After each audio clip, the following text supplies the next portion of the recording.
지난 한 주 동안 참 많은 일이 있었습니다. 은혜 가운데 여러분들 저희 이사를 하게 되었고 또 많은 분들이 함께 기도해 주시고 동참해 주셔서 은혜롭게 또 이사를 잘 마칠 수가 있었습니다.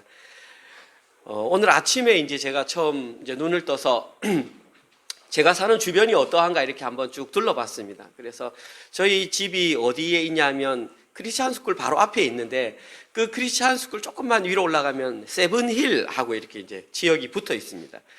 그래서 제가 아침에 일어나서 그 세븐힐 언덕을 이렇게 한번 쭉 한 40분 가량 이렇게 주변을 산책을 해봤는데 참 마을이 아름다워요. 굉장히 호주스럽고 굉장히 우리가 이 정도면 그 사람들이 호주가 왜 좋은가라고 했을 때 그 조건들을 다 갖추고 있는 지역이 바로 저희들이 이사 간 지역이 아닌가. 물론 블랙타운도 좋습니다.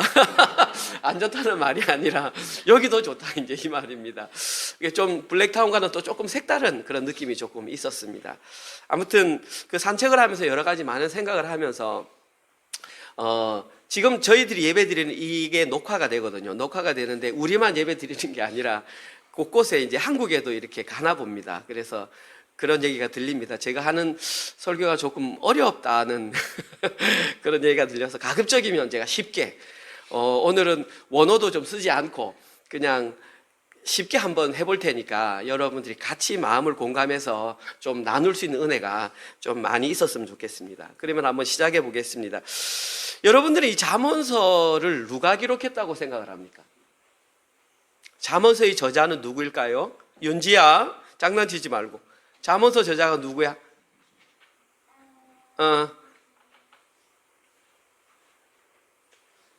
잠언서의 저자는 성경에 솔로몬이라고 나와 있습니다. 그러면 또 질문 드리겠습니다. 그럼 잠언서 저자가 솔로몬이라고 해서 잠언서 1장 1절부터 31장 끝절까지 모두 다 솔로몬이 기록을 했을까요? 아닙니다. 이제 이건 아닙니다. 비록 그 잠언서의 저자가 솔로몬이라고 나와 있지만 실제로 저자는 다양한 사람들이 기록했습니다. 가장 대표적인 게 30장 1절에는 이렇게 나와 있습니다. 여러분 보시면 이 말씀은 야게의 아들 아굴의 잠언이니 그가 이디엘 곧 이디엘과 우갈에게 이런 것이니라. 여기에 보면 이 잠언서 30장 내용은 아굴이라고 하는 사람이 기록했음을 우리는 금방 알 수 있습니다. 뿐만 아니라 31장 1절에도 또 저자가 다릅니다. 르무엘 왕이 말씀한 바 곧 그의 어머니가 그를 훈계한 잠언이라. 그럼 여기에 의하면 이 잠언서 31장 말씀은 르무엘 어머니가 기록했다는 잠언인 것을 저희들은 금방 알 수 있습니다. 이처럼 잠언서는 솔로몬이 기록했다고 기록은 되어 있지만 저자가 다양하단 말입니다. 특별히 잠언서 저희들이 토요일부터 그러니까 어제 본문부터 묵상을 했던 22장 17절에서 24장 34절 다음 주 수요일까지 말씀입니다. 여기에는 그 저자가 이름이 누구인지 밝혀지지 않은 무명의 혹은 익명의 지혜자가 이 글을 기록했다고 말합니다. 이건 누가 기록했는지 혹은 한 사람이 기록했는지 여러 사람이 기록했는지 우리는 모릅니다. 그런데 여러분들은 5월 1일부터 지난주 금요일 말씀 잠언서 22장 16절까지는 본문을 다 같이 공부했습니다. 그리고 그 함께 묵상한 내용을 한마디로 요약하라 그러면 여러분은 뭐라고 요약을 하시겠습니까? 다시 말해 솔로몬이 잠언 1장 1절부터 22장 16절까지의 내용을 한마디로 만약에 여러분 보고 요약을 하라 그러면 여러분들은 뭐라고 말을 하겠습니까? 아무래도 다양한 대답이 나오겠죠. 사람마다 생각하는 게 다르는데 저는 이제 여기에 대한 대답을 잠언서 1장 7절 말씀이라고 저는 생각을 했습니다. 잠언서 1장 7절 말씀. 여호와를 경외하는 것이 지식의 근본이거늘 미련한 자는 지혜와 훈계를 멸시하느니라. 잠언서 1장 1절부터 6절까지는 서론입니다. 솔로몬이 왜 잠언을 기록했는지 그 이유를 밝히고 있으면서 그 다음 구절 1장 7절을 시작하면서 본론을 들어가면서 바로 결론을 얘기해 버렸습니다. 그리고 목적을 얘기했습니다. 내가 이 글을 기록하는 이유는 목적은 여호와를 경외하는 것이 지식의 근본이거늘 미련한 자들은 지혜와 훈계를 멸시한다. 이것을 내가 알려주기 위해서 잠언서를 기록했다. 한마디로 저는 이것을 뭐라고 생각하냐면 여호와 경외 사상이라고 생각을 합니다. 그래서 잠언서는 여호와 경외 사상, 이것이 기록되어 있다. 그러면서 솔로몬은 이 여호와 경외 사상을 통해서 저희들이 얻게 되는 것이 바로 지혜다. 이걸 한마디로 묶으면 저희들은 솔로몬이 잠언서를 기록하면서 여호와 하나님을 경외함으로 지혜를 얻으라. 이것이 기록 목적이죠. 여호와 하나님을 경외함으로 지혜를 얻어야 한다. 이것이 잠언서를 통해서 솔로몬이 말하고 싶었던 핵심 내용인 거죠. 이 중요한 건 지혜를 얻으라 그랬는데 도대체 그 지혜가 뭐냐 이겁니다. 솔로몬은 이걸 알려주기 위해서 잠언서 1장부터 시작해서 9장 끝부분까지 계속해서 지혜가 뭔지를 알려줬습니다. 그리고 잠언서 9장에서는 너희가 나를 찾아도 찾지 못할 것이고 했을 때 그 나, 사람으로 의인화시켰단 말입니다. 그래서 저는 지혜를 뭐라고 했냐면 바로 지혜의 실체가 예수 그리스도다. 이제 그렇게 저는 말씀을 드렸지 않습니까? 이러한 이유로 인해서 저는 개인적으로, 이건 제 개인의 생각입니다. 개인적으로 솔로몬은 비록 구약 시대를 살았던 인물이기는 하지만 솔로몬은 하나님으로부터 지혜를 얻어서 십자가 복음을 깨달았다고 저는 생각을 합니다. 그래서 그 깨달은 십자가 복음의 진리를 알게 되었고 그 진리의 내용, 여호와를 경외함으로 예수 그리스도라는 지혜를 발견하여 우리가 구원을 얻자. 이것이 솔로몬이 깨달았다는 내용이라고 생각합니다. 그리고 그것을 이스라엘 백성들에게 너희들도 나와 함께 이 지혜를 통하여 십자가 복음을 깨닫고 구원의 반열로 나아가자라고 지금 솔로몬은 잠언서를 통해서 말하고 있는 것입니다. 근데 결론적으로 구약 성경에는 뭐라고 나와 있냐면 극소수의 남은 자, 렘넌트라고 합니다. 극소수의 남은 자를 제외하고 대부분의 이스라엘 백성들은 이러한 내용은 잊어버리고 형식적인 종교 행위, 예를 들어서 양의 목만 잡아서 피를 뿌리고 그거를 불태워 드리면 하나님께서 기뻐하시고 우리를 구원해 주실 것이다 라고 생각을 했다는 것입니다. 이건 착각이거든요. 이러한 것을 주된 종교 행위로 깨달았던 사람들은 멸망을 받았고, 이 하나님으로부터 지혜의 본체이신 예수 그리스도를 깨달은 사람은 하나님과의 올바른 관계, 그 의가 형성됨으로 구원을 받았던 것입니다. 그러면 솔로몬은 이러한 이유로 잠언서를 기록했는데 솔로몬 외에 오늘 저희들이 함께 묵상을 해야 할 익명의 지혜자들은 어떠한 목적으로 잠언서를 기록했는지 한번 살펴보아야 합니다. 이 내용이 어제 본문 묵상이었습니다. 잠언서 22장 17절에서 21절에 익명의 지혜자는 나는 이러한 이유로 잠언서를 기록합니다라고 세 가지 이유를 밝혔습니다. 어제 큐티 내용에 다 나와 있던 내용이지만 제가 반복해서 말씀드립니다. 읽어보겠습니다. 너는 귀를 기울여 지혜 있는 자의 말씀을 들으며 내 지식에 마음을 둘지어다. 이것을 네 속에 보존하며 내 입술 위에 있게 함이 아름다우니라.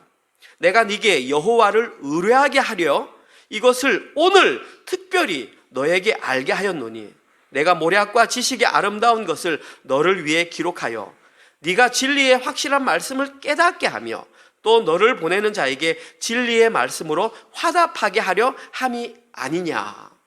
저는 여기서 세 가지의 그 이유를 발견했습니다. 첫 번째 이유가 뭐냐 하면 지혜의 말씀을 마음속에 잘 간직하여 하나님 앞에서 아름답게 보이기 위해서 나는 이 잠언서 말씀을 기록했습니다 라고 말을 하고 있습니다. 두 번째 이유는 이 지혜의 말씀을 통해서 여호와 하나님을 의뢰하는 법을 알려주기 위해서 지금 잠언서를 기록한다는 것이죠. 결국은 저희들이 오늘 본문 내용을 통해서 배워야 할 것은 여호와를 의뢰하는 것이 무엇인지를 배워야 한다는 것입니다. 마지막 세 번째 이유는 진리의 확실한 말씀을 먼저 깨닫고 다른 사람들에게 무엇이라고 말을 해줄 수 있기 위해서 나는 이 잠언을 기록했다 이렇게 말을 했습니다.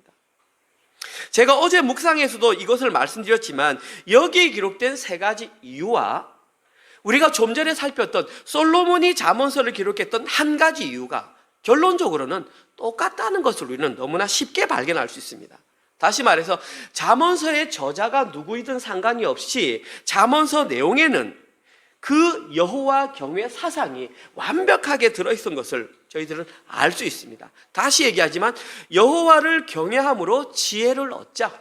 그 지혜는 바로 복의 실체이신 예수 그리스도이다. 이것이 바로 잠언서를 기록한 목적입니다. 이러한 내용은 다음 주 수요일 본문인 24장 끝절까지 계속해서 이 내용이 전개될 것입니다. 또 한 가지, 저희들은 계속해서 여호와 경외하는 것이 무엇인지를 지난주 그리고 지지난주 계속해서 여호와를 경외한다는 것이 무엇인지를 배웠습니다. 제가 다시 한번 요약해드리면 여호와를 경외한다. 이것이 비록 영어로 fear, 두려움이라는 단어로 쓰였다 할지라도 두려움을 의미하는 것이 아니라 하나님을 제대로 알므로 인하여 하나님을 통해 누리는 평안과 기쁨과 안식의 그 상태가 여호와를 경외하는 것이라고 저는 그렇게 말을 했습니다. 그리고 이러한 평안과 안식을 누릴 수 있는 사람은 오직 여호와 하나님 한 분만을 의지하는 사람, 하나님 한 분께 나의 모든 삶을 맡기는 그 사람만 여호와를 경외하는 사람이라고 우리는 배웠던 것입니다. 그리고 이러한 여호와 경외 사상은 이 지금 우리가 묵상하는 잠언서에만 기록된 게 아닙니다. 이것은 신구약 성경 전반적인, 특별히 구약 성경 전체적으로 이 내용이 기록되어 있습니다. 그런데 재밌는 것은 구약 성경에 여호와를 경외하라, 여호와를 의뢰하라 라는 그 내용이 나온 다음에 반드시 한 가지 내용이 기록되는데 그것이 뭐냐 하면 바로 복에 관한 내용입니다. 그럼 결국은 여호와를 경외하는 것과 복은 일맥상통한다는 것입니다. 여호와를 경외하는 사람만 하나님이 주시는 복을 받아 누릴 수 있다는 것입니다. 반대로 얘기하면 여호와를 경외하지 않는 사람은 하나님으로부터 나오는 복을 누릴 수 없다라는 사실입니다. 여기에 가장 대표적인 예가 예레미야 17장 7절에서 8절에 나와 있습니다. 그러나 무릇 여호와를 의지하며 여호와를 의뢰하는 그 사람은 복을 받을 것이라. 그는 물가에 심어진 나무가 그 뿌리를 강변에 뻗치고 더위가 올지라도 두려워하지 아니하며 그 잎이 청정하며 가무는, 이 말은 가물었다, 물기가 없다, 가무는 해에도 걱정이 없고 결실이 그치지 아니함 같으니라. 방금 제가 읽었습니다. 여호와를 의지하며 여호와를 의뢰하는 자, 그 사람이 바로 여호와를 경외하는 사람입니다. 그런데 그 사람에게 뭐가 있다고 했습니까? 복이 있다고 방금 말했습니다. 그런데 더 중요한 것은 그 복의 내용입니다. 그 복을 보십시오. 물가에 심겨진 나무가 그 뿌리를 강변에 뻗친 것 같아서 아무리 가뭄, 물이 없는 그런 세월이 온다 할지라도 그거와 상관없이 잎이 청청하며 열매를, 결실을 마음껏 맺을 수 있다. 다시 말해서 아무런 걱정과 두려움이 없다라고 말을 하고 있습니다. 환경에 상관없이 하나님을 경외하는 사람은 거기에서 나오는 복을 누리며 산다는 것입니다. 이것이 바로 여호와를 경외하는 자가 누리는 복의 실체입니다. 제가 여기까지 딱 설명드리면 이제 저와 함께 신앙생활 하신 분들은 눈치챕니다. 이 내용이 뭘까 아주 흡사하네. 어느 내용과 흡사합니까? 시편 1편 내용과 아주 흡사합니다. 특별히 3절 말씀, 제가 1절에서 3절 읽어보겠습니다. 시편 1편 1절에서 3절.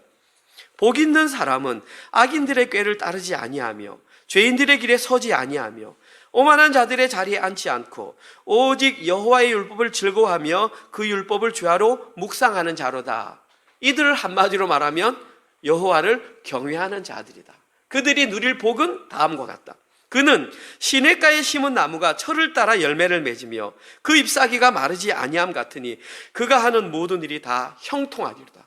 예레미야 17장 18절 말씀의 내용과 거의 일치합니다. 그러면은 예레미야 읽었던 그 첫 번째 구절에서는 시편 1편 1절 2절 내용과 똑같다는 내용입니다. 한마디로 말해서 여호와를 경외하는 자가 누릴 복들이 바로 이 복이라는 것입니다. 그들이 바로 여호와 하나님 한 분만을 의뢰하는 자들입니다. 제가 시편 1편 묵상을 우리 다윗반 친구들과 하나를 위해서 같이 묵상을 하면서 그때 결론을 내렸던 것이 여기에서 말하는 그 복 있는 사람이 바로 예수 그리스도를 마음속에 품은 임마누엘의 사람이라고 제가 그렇게 선포했습니다. 그럼 다시 말해서 오늘 본문에 등장하는 이 여호와를 경외하는 사람, 의인이라고 표현된 이 사람, 시편 1편에 말하는 복이 있는 그 사람은 바로 예수 그리스도와 온전히 연합한 바로 저와 여러분, 성도를 말하는 것입니다. 그럼 저희들이 진짜 여호와를 경외하는 하나님으로부터 그 복을 누린 자가 맞다면 이 복들이 바로 우리에게 이루어져야 한다는 것입니다. 그리고 그 이루어지는 그 복, 예수 그리스도와 연합한 자, 의인이 된 자가 누리는 그 복이, 하나님을 경외하는 자가 누리는 복이 오늘 본문에 기록되어 있다는 사실입니다. 저희들은 오늘 본문을 통해서 이 복이 무엇인지, 나에게 어떠한 관계가 있는지를 알고 돌아가셔야 합니다.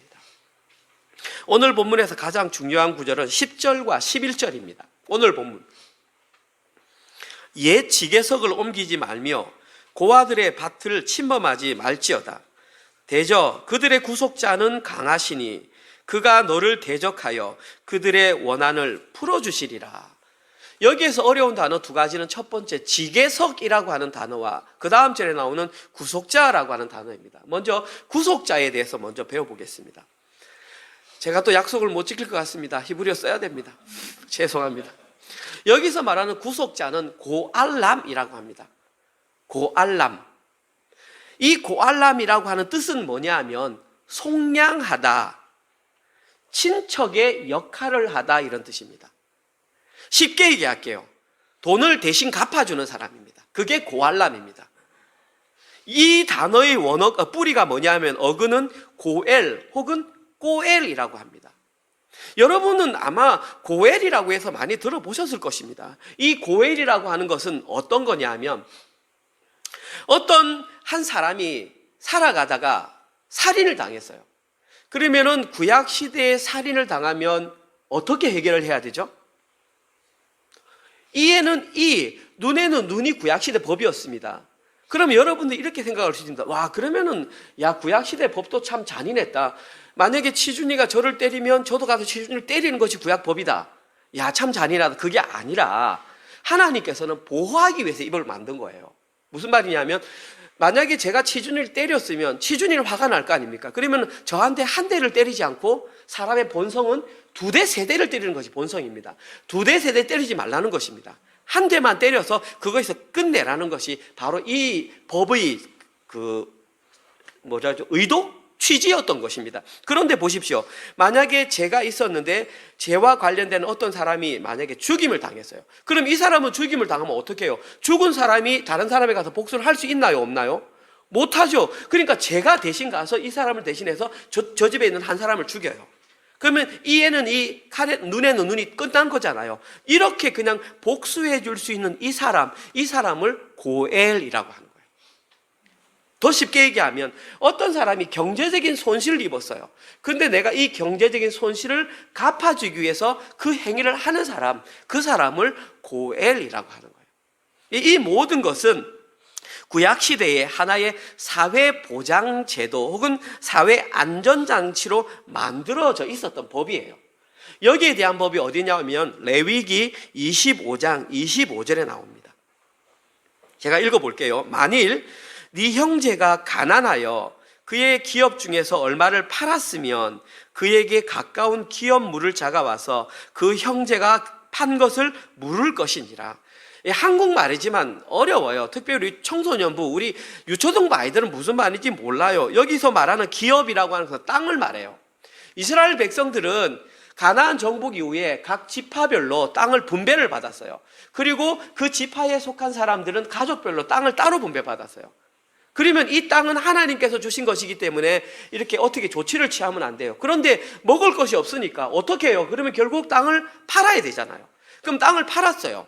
그럼 땅을 팔게 되면 이 사람이 나중에 그것을 회복하고 싶은데 회복할 능력이 안 되니까 어떤 사람이 가까운 친척이 와서 내가 돈을 대신 내줄 테니까 이 땅을 나에게 다시 파세요 라고 돈을 갚아주는 그 사람을 고엘이라고 한단 말이에요. 그럼 왜 이런 제도가 왜 나왔냐고요? 구약 성경에는 50년이 지나면 희년이라는 게 있었어요. 기쁠 희자를 써서.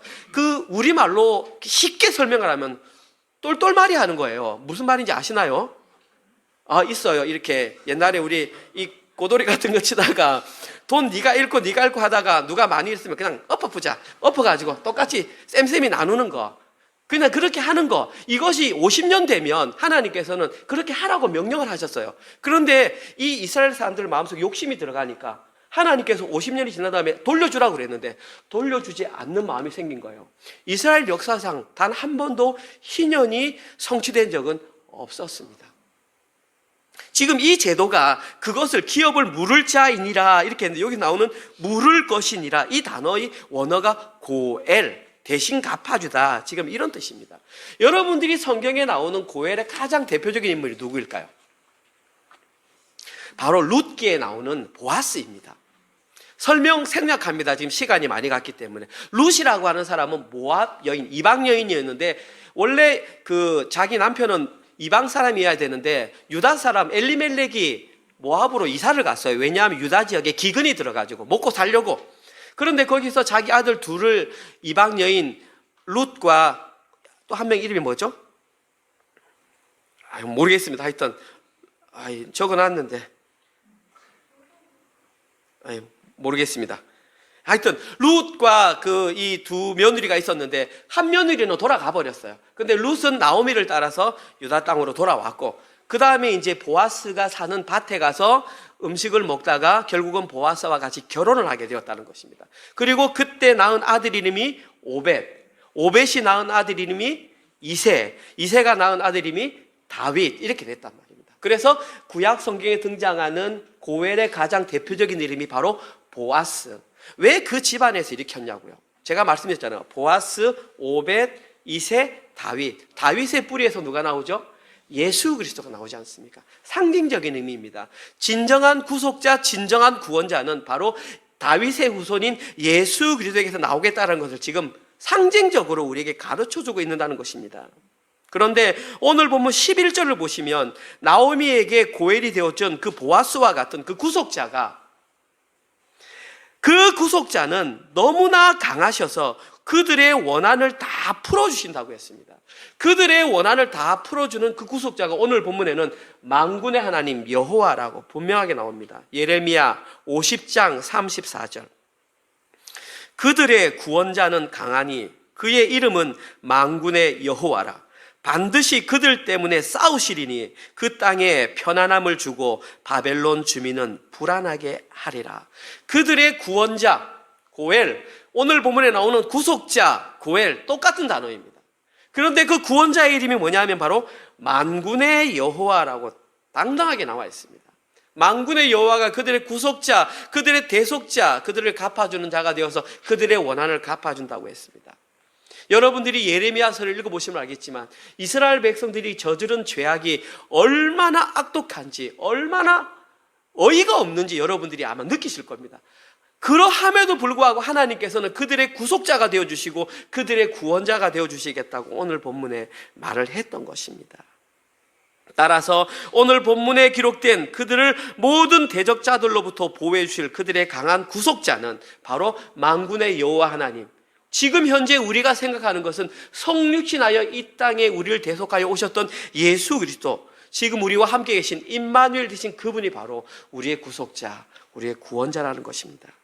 오늘 보면 11절에는 그분이 왜 구속자로 오시게 되었는지 그 이유가 기록되어 있습니다. 오늘 보면 10절 보시면 옛 지게석을 옮기지 말며 고아들의 밭을 침범하지 말라라고 했습니다. 여기에 기록된 그 지게석, 그 지게석이 뭐냐 하면 가족과 가족 사이에 경계를 나누는 돌담입니다. 아마 여러분 한국에서 제주도 다 한 번씩 가보셨을 것입니다. 제주도에 가면 그 화강암입니까? 그걸로 각 돌담을 다 따서 이게 집마다 이렇게 했지 않습니까? 그것이 가족별로 다 쌓여 있었어요. 이 넘어가면 안 돼. 이것은 우리 조상에게 우리에게 물려준 땅, 하나님께 주신 땅이었는데 그 집 사람이 다 죽어버렸네. 그리고 오늘 본문에 그 사람이 뭐가 됐다고 했습니까? 고아가 됐다고 했습니다. 혼자 남았다는 거야. 그러니까 옆집에 사는 사람들이 저 고아 힘 없으니까, 내가 힘 있으니까 어떡하는 거야? 밤에 몰래 가가지고 그 돌을 자기 집 쪽으로 확 밀어버린 거야. 그러면 이 사람이 가서 그 다음날 아침에 내 돌을 내가 위치해야 되는데 혼자니까 힘이 없는 거야. 돌을 옮기려고 하니까 때리려고 하고 막 위협을 하는 거야. 그렇게 할 수 없으니까 이 사람이 누구에게도 지금 호소할 수 없이 부당한 그런 위험에 당한 그 상태, 바로 이 고아들, 그들을 대신하여 지금 해결해 주겠다는 구속자, 이렇게 지금 오늘 본문에 그 말을 하고 있는 것입니다. 그런데 오늘 보면 10절에서 그 집안에 속한 그 모든 사람들이 다 죽은 그 고아, 그 땅을 넓히려고 했던, 그를 위협했던 그 사람들이 왜 땅을 차지하려고 했을까요? 그들의 마음속에 무엇이 있었기 때문일까요? 탐심이 가득했던 거죠. 욕심이 가득했던 거죠. 그들의 마음속에 탐욕이 가득했던 거죠. 이들은 지금 무엇을 잊고 있냐면 이 땅의 주인이 하나님이라는 것을 지금 잊고 있는 거예요. 이 땅은 하나님 건데 지금 누구 걸로 착각하냐 하면 자기 걸로 착각하는 거예요. 그러니까 내가 이 땅을 더 가지면 이 땅의 주인이 내 것이 될 것이라고 생각하는 거예요. 한마디로 말해서 여호와를 경외하는 것이 무엇인지를 모르기 때문에 그들 마음속에 탐욕과 욕심과 탐심이 지금 생겼다는 것이에요. 지금 하나님께서는 자신이 직접 그들의 구속자, 구원자, 고엘이 되어주시겠다고 말씀하셨어요. 이 말의 의미는 그 땅을 빼앗기 위해서 지계석을 옮겼던 자들은 이제 하나님께서 그들의 구속자가 되었다는 것은 너희들이 이제 다 죽었다, 너희들이 이제 곡해야 된다, 지금 이 말을 우리에게 말해주는 거예요. 오늘 본문에서 하나님께서 직접 고아들의 고엘이 되어주시겠다고 말씀하셨던 것은 하나님께서 그들의 마음속에 있는 탐욕, 탐심을 얼마나 싫어하는지 우리는 알 수 있습니다. 오늘 본문 1절과 8절 사이에는 이들이 탐심을 품게 되는 과정, 탐심을 가졌던 그 마음이 아주 자세하게 기록되어 있습니다. 조금 길긴 하지만 제가 오늘 본문 1절에서 8절을 천천히 다시 읽어보겠습니다. 여러분들이 들으면서 따라와 주십시오. 네가 관원과 함께, 여기 관원이라는 말은 주권자, 왕, 통치자를 말합니다. 네가 관원과 함께 음식을 먹게 되거든 삼가 네 앞에 있는 자가 누구인지를 생각하며 네가 만일 음식을 탐하는 자이거든 네 목에 칼을 둘 것이니라. 그의 맛있는 음식을 탐하지 말라. 그것은 속이는 음식이라. 부자가 되기에 애쓰지 말고 네 사사로운 지혜를 버릴지어다. 네가 어찌 허무한 것에 주목하겠느냐. 정령이 재물은 스스로 날개를 내어 하늘을 나는 독수리처럼 날아가리라. 악한 눈이 있는 자의 음식을 먹지 말며 그의 음식을 탐하지 말지어다. 대저 그 마음의 생각이 어떠하면 그 위인도 그러한즉 그가 내게 먹고 마시라 할지라도 그의 마음은 너와 함께 있지 아니함이라. 네가 조금 먹은 것도 토하겠고 네 아름다운 말도 헛된 대로 돌아가리라. 제가 방금 읽은 본문 가운데에 탐하다라는 말이 몇 번 나왔을까요? 3번 나왔습니다. 그리고 재물을 가지다라는, 부자가 되다라는 단어가 2번 나왔습니다. 도합, 탐심과 관련된 단어가 5번. 이 단어를 원어적으로 읽어보면 죄악을 야기할 정도로 마음에 이끌리는 것, 그것을 탐하다, 그렇게 말했습니다. 다시 말해서 이들은 그들이 갖고 싶은 것을 갖기 위해서는 어떠한 죄악도 저지를 마음이 있다, 감수하겠다, 그 마음이 바로 탐심이라는 것입니다. 특별히 오늘 본문 4절에는 그들이 탐심을 가지려고 했던 이유가 기록되어 있습니다. 그들은 왜 마음속에 탐심을 가지려고 했을까요?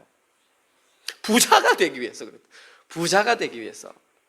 눈에 보이는 재물을 자기 힘으로 삼기 위해서 그들은 이 탐심을 가졌다고 오늘 본문을 얘기했어요. 오늘 본문 내용에 보시 1절에 이들은 부자가 되기 위해서 누구를 찾아갔습니까? 주권자, 관원이라고 그러는데 주권자, 왕을 찾아간 거예요. 이 세상의 왕. 그런데 이 세상의 왕도 호락호락한 인물이 아니었습니다. 오늘 보면 6절에 보면 그 사람을 뭐라고 표현하냐면 악한 눈을 가진 사람이라고 되어 있습니다.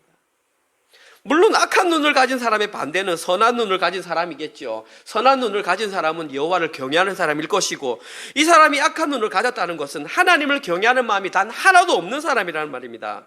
그래서 7절 말씀에 그를 향하여 뭐라고 했냐면, 대저 그 마음의 생각이 어떠하면, 한국말로 어렵게 되어 있습니다. 제가 쉽게 설명드릴게요. 그가 그의 속에서 생각하는 것이 그 자신이다, 이게 원래 뜻이에요.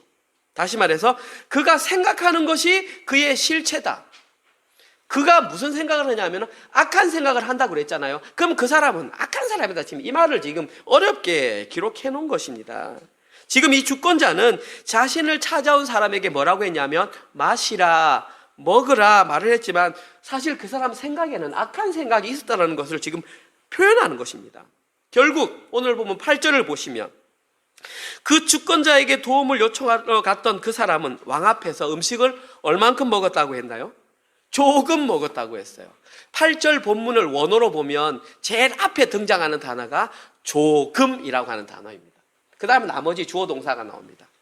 히브리어와 헬라어에서는 가장 중요한 단어를 문장의 제일 앞에 두는 특성이 있습니다. 그래서 이 8절 말씀에서 조금이라는 단어가 제일 앞에 있었다는 것은 이 단어가 제일 중요하다는 뜻입니다. 그러면 이 문장에서 왜 조금이라는 단어를 제일 앞에 두었느냐? 그것은 네가 부자가 되기 위해서 주권자 왕에게 찾아가서 음식을 많이 먹었건 적게 먹었건 중요하지 않다라는 사실입니다. 중요한 것은 먹었느냐 먹지 않았느냐, 네가 탐심을 가졌느냐 갖지 않았느냐의 의미입니다. 쉽게 설명드릴까요? 아담과 하와가 선악과를 10개 먹었느냐 하나 먹었느냐는 중요하지 않다는 사실입니다. 아담과 하와가 선악과를 먹었느냐 먹지 않았느냐가 중요하다는 것입니다. 지금 이 사람은 조금 먹었는데 그 조금 먹은 것도 얹혀가지고 토했다고 지금 말을 했습니다. 탐심이라는 존재는 그 규모가 크든지 작든지 일단 그 마음속에 품었다는 것은 존재했다는 그것이 중요합니다. 왜냐하면 성경에서는 그 탐심을 아주 큰 죄로 칭하고 있기 때문입니다. 다 아시는 내용입니다. 골로새서 3장 5절에서 6절, 바울이 골로새 교인들에게 한 내용입니다. 그러므로 땅에 있는 지체를 죽이라. 곧 뭐냐 하면 보세요.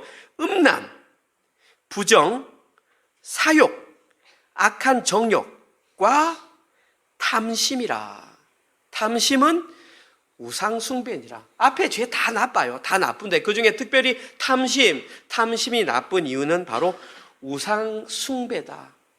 우리 다윗반이 아니죠. 우리는 유초등부 친구 잘 들으세요. 중고등부 친구들 잘 들으세요. 우상숭배라고 해서 너 우상숭배했어? 그러면은 한국 같으면 불상 앞에 가서 절을 한다든지 아니면 뭐 이렇게 하는 그것이 우상숭배가 아니에요. 최준아, 그게 우상숭배가 아니에요. 우상숭배는 내 마음속에 하나님보다 더 사랑하는 것이 자리 잡고 있으면 그것이 우상숭배예요. 지금 이 사람 마음속에는 무엇이 자리 잡고 있었나요? 욕심, 탐욕, 탐심이 자리 잡고 있었어요. 그럼 그 말인즉슨 이 마음속에 누가 없었다는 얘기예요? 하나님이 없었다는 얘기잖아. 그게 우상숭배라는 얘기야. 욕심, 나 뭐 이거 한 개 더 가질래, 그 개념이 아니에요. 그것보다 훨씬 더 큰 개념이에요. 사도 바울은 골로새 교인들을 향하여 분명하게 외쳤습니다.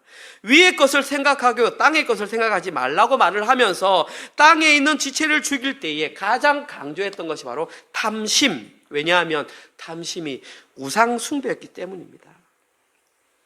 그리고 이러한 우상숭배자들의 가장 공통적인 특징 중에 하나가 모든 일을 스스로 해결하려고 하는 거예요. 그러면 우리 청년부 중에 한 분이 질문을 하죠. 목사님, 스스로 하는 거 좋지 않습니까? 자립, 자강, 자조, 이것이 우리 초대 우리 선교사들이 왔을 때 한국에 가르쳐 주신 것 아닙니까? 여기서 말하는 스스로 한다는 것은 그런 의미가 아닙니다. 여기서 모든 문제를 스스로 해결한다는 것은 내 마음속에서 하나님을 배격한다는 것입니다. 하나님 필요 없어요. 내가 내 인생의 왕이기 때문에 내가 스스로 해결할 거예요. 그것이 탐심이고 탐욕이라는 것입니다. 성경에는 이것을 다른 말로 교만이라고 표현을 했습니다. 이 교만한 내용은 잠언서에도 아주 많이 나옵니다. 우리가 지난주에 묵상했던 잠언서 21장 4절 말씀, 눈이 높은 것과 마음이 교만한 것과 악인이 형통한 것은 다 죄니라. 여기서 말하는 눈이 높은 것, 교만한 것, 이 모든 것은 다 똑같은 거예요. 한마디로 그것을 죄라고 했단 말입니다. 오늘 본문에는 이렇게 눈이 높고 탐했던 자들이 누구냐면 고아들의 지계석을 옮기려고 했던 그 사람들, 그들의 땅을 더 많이 차지하려고 했던 그들이 바로 여기에 탐욕을 품었던 자들입니다. 그런데 재미있는 것은 그 앞절에 보면 잠언서 21장 3절 내용을 보면 공의와 정의를 행하는 것은 제사를 드리는 것보다 여호와께서 기쁘게 여기시느니라. 눈이 높은 사람, 마음이 교만한 사람과 대조되는 사람이 누구냐 하면 공의를 행하고 정의를 행하는 사람입니다. 다시 말해서 아까 방금 말했던 그 사람들이 교만한 사람들이라면 정의와 공의를 행했던 사람은 교만의 반대가 되는 겸손한 사람들이라는 뜻이죠. 다시 말해서 여기에 등장하는 공의와 정의를 행하는 그 자들은 오직 여호와 하나님 한 분만을 두려워함으로 그분만을 의지하며 살아가는 바로 고아와 같았던 여호와를 경외하는 사람들이었던 것입니다. 그리고 그들이 이 땅을 살아가면서 오직 여호와 하나님 한 분만을 의지하며 사는 것입니다. 이들은 이 세상에서 그 누구에도 대적할 힘을 갖지 못하기 때문에 오직 여호와 하나님 한 분만을 의지하며 살아갈 수밖에 없었던 하나님 절대 의존적 존재, 바로 성도, 교회인 우리를 말하는 것입니다. 그런데 바로 그 옆절에 보면 이 공의와 정의를 행하는 자들과 대조되는 모습으로 제사를 드리는 자들을 등장시켰습니다. 다시 말해서 이들은 스스로 자신들이 제사를 드리는 그 행위가 공의와 정의를 행하는 것이라고 착각을 했던 자들입니다. 그러나 하나님은 그렇게 말씀하지 않습니다. 공의와 정의를 행하는 그 자들과 제사를 드리는 자는 엄연히 분리되었. 이 시대에 그 제사만 드렸던 자들이 바로 율법을 준수하면서 구원을 얻으려고 했던 자들. 지금 이 시대로 말하면 하나님을 의지하지 않고 교회에 와서 그냥 봉사만 하면 자기가 구원의 대상자라고 생각하는 자들. 좀 더 심하게 얘기하면 나 교회에서 이런 직분 받았으니까 천국 가는 티켓 받지 않았냐고 생각하는 사람들. 조금 더 제가 다른 표현을 하면 남들이 가지 못한 특별한 은사를 가졌기 때문에 나는 구원의 티켓을 받았다고 생각하는 이 모든 것들을 다 포함하는 것이 바로 스스로 제사를 드림으로 그 행위가 옳다 인정함을 받았던 자들입니다. 이들의 공통점은 모두 착각이었습니다. 하나님께서는 그들이 형식적으로 드렸던 제사보다는 그들의 실제 삶을 통하여 정의와 공의를 드러내는 그 삶, 다시 말해서 하나님 한 분만을 절대적으로 의존하는 그것을 원하셨던 것입니다. 그리고 이들이 바로 탐욕을 물리친 자들인데, 이들이 탐욕을 물리칠 수 있었던 유일한 이유가 자기가 자기 인생의 주인이 아님을 깨달았기 때문입니다. 이들은 평소의 삶에서도 철저하게 하나님 절대 의존적인 존재로 살아갔던 자들이 바로 이와 같은 자들입니다. 그리고 이들은 하나님 한 분만을 의지함으로 말미암아 진짜 강한 구원자, 구속자이신 예수 그리스도, 지혜의 실체이신 예수 그리스도를 만난 자들입니다. 오늘 본문 12절, 13절, 14절에는 우리의 현실의 삶을 통해서 이러한 삶을 살아가기 위한 두 가지 구체적인 가르침이 제시되어 있습니다. 오늘 저희들은 이 가르침을 배우고 돌아가야 합니다. 12절, 13절, 14절. 훈계에 착심하며 지식의 말씀에 귀를 기울이라. 아이를 훈계하지 아니하려고 하지 말라. 채찍으로 때릴지라도 그가 죽지 아니하리라. 네가 그를 채찍으로 때리면 그의 영혼을 수월에서 구원하리라. 여기에 보시면 첫 번째 등장하는 가르침이 마음과 귀를 열어서 하나님의 말씀을 배워야 한다, 이렇게 기록되어 있습니다. 오늘 본문에 기록된 착심이라고 하는 단어를 풀어서 설명하면 마음으로 들어가다, 이런 뜻입니다. 다시 말해서 하나님의 말씀이 그의 마음으로 들어가서 잘 정착할 수 있도록 애쓰고 노력해야 한다는 것입니다. 말씀을 열심히 배워야 한다는 것입니다. 그냥 형식적으로 듣는 것으로만 이것은 이루어지지 않는다라는 말입니다. 애를 써야 합니다. 말씀을 진짜 내 마음속에 잘 안착하게 하기 위해서는 시간을 투자해야 하고요. 거기에 대한 노력을 해야 하고요. 어떤 부분에서는 희생을 감수해야지만 말씀이 내 마음속에 잘 안착이 되어서 그것이 나를 살린다는 것입니다. 그냥 들리는 말로만 듣고 일상생활 살아가면 말씀은 순식간에 흘러가 버린다는 것입니다. 애쓰고 노력하고 희생하는 마음으로 말씀을 배워야 하는 것이 첫 번째 가르침입니다. 다음으로 두 번째 가르침은 자녀를 채찍으로 때려서라도 가르쳐야 한다고 했습니다. 큰일 났습니다. 오늘 우리 중고등부, 우리 유초등부 이제 친구들 집에 가면서 채찍 사갑니다. 이제 성경에 기록되어 있었잖아요. 이제 너희들 채찍 맞아야 돼. 이 자리에 계신 분들 중에 그렇게 이해하는 분은 난 한 분도 없을 것입니다. 그런 내용이 아닙니다. 하나님께서는 여기에 깊은 의미를 담았는데 이것이 무슨 말이냐 하면 하나의 상징적인 비유입니다. 하나님께서는 자신의 백성들을 하나님 절대 의존적인 존재로 만드시기 위해서 얼마나 많은 관심을 갖고 계시는가, 그걸 알려주시는 것입니다. 육신의 부모조차도 자신의 자녀가 잘못된 길로 갔을 때는 매를 들어서 때리는 것이 정상적인데, 하물며 하나님께서 그의 사랑하는 자녀가 지옥으로 가는데 그에게 얼마나 많은 징계라는 방법을 사용하시겠느냐라는 것입니다. 이 땅을 살아가는 하나님의 백성으로 살아가는 성도들이 잠언 말씀을 통해서 지혜가 되고 그것을 통해 구원을 받기 위해서는 그 앞에 징계와 고난이라는 상황이 다가오는 것을 당연하게 여겨야 된다는 것입니다. 예, 그러니까 예수 믿는 게 쉬운 일이 아니라는 사실입니다. 버린 자식은 쉽게 갑니다. 어차피 버린 자식이기 때문에. 그런데 하나님께서 내 자식은 글로 못 가도록, 탐심으로, 탐욕으로, 교만으로, 욕망으로 가지 못하도록 올바른 길로 인도하도록 그런 방법들을 사용하신다는, 그것이 우리 입장에서 볼 때는 아프기 때문에 징계이고 고난처럼 보인다는 것입니다. 그러나 그 과정을 겪어야만 우리가 살아날 수 있는 것입니다. 이 오늘 본문에는 바로 이걸 말합니다. 너희들 앞에 고난과 징계의 상황이 닥칠 거야. 두려워하지 마. 다시 한번 생각해봐. 하나님의 백성들, 하나님을 경외하는 자들은 이 고난의 징계에 무슨 의미가 있을 거야. 하나님께서 날 이렇게 하셨으면 뭔가 깨닫게 하시는 것이 있을 거야. 이렇게 하지만 하나님을 경외하지 않는 사람들은 자기에게 고난과 징계가 닥치면 일단 불평, 불만, 원망을 쏟아내는 것이 가장 정상적인 루트입니다. 이런 자들이 누구냐 하면 잠언서 21장 9절과 10절에 기록된, 여러분이 이해를 하셨는지 모르겠지만 다투는 여인과 큰 집에서 사는 자들이 바로 이런 자입니다.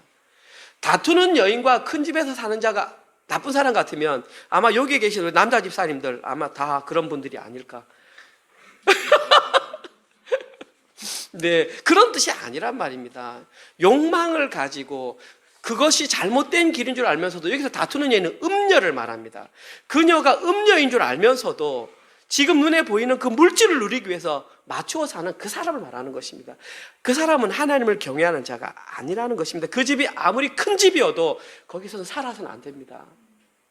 비록 거기가 움막이라 할지라도, 거기가 동굴이라 할지라도, 거기가 광야라 할지라도 하나님이 계시는 그곳을 선택하는 그 사람이 바로 여호와를 경외하는 사람, 하나님을 의지하는 사람이라는 것입니다. 그리고 이 시대로 말하면 임마누엘 대신, 복의 실체 대신 예수님을 마음속에 품은 자들이 바로 이런 자들입니다. 그리고 이런 자들은 이 시간 이후로 인생을 살아갈 때에 더 이상 자기 자신의 힘을 의지하지 않고 오직 살아계신 여호와 하나님 한 분만을 의지한다는 특징이 있습니다. 잘 안 됩니다. 저도 솔직히 고백하지만 목사이지만 잘 안 됩니다. 오늘 아침에도 실수했습니다. 하지만 아주 조금씩이지만 미약하게 우리의 마음속에 탐욕을 버리고 공의와 정의가 실현되는 것입니다. 이들에게서 나타나는 것이 바로 그리스도의 향기인 것입니다. 고린도후서 2장 15절 16절. 우리는 구원받는 자들에게나 망하는 자들에게나 하나님 앞에서 그리스도의 향기니 이 사람에게는 사망으로부터 사망에 이르는 냄새요, 저 사람에게는 생명으로부터 생명에 이르는 냄새라.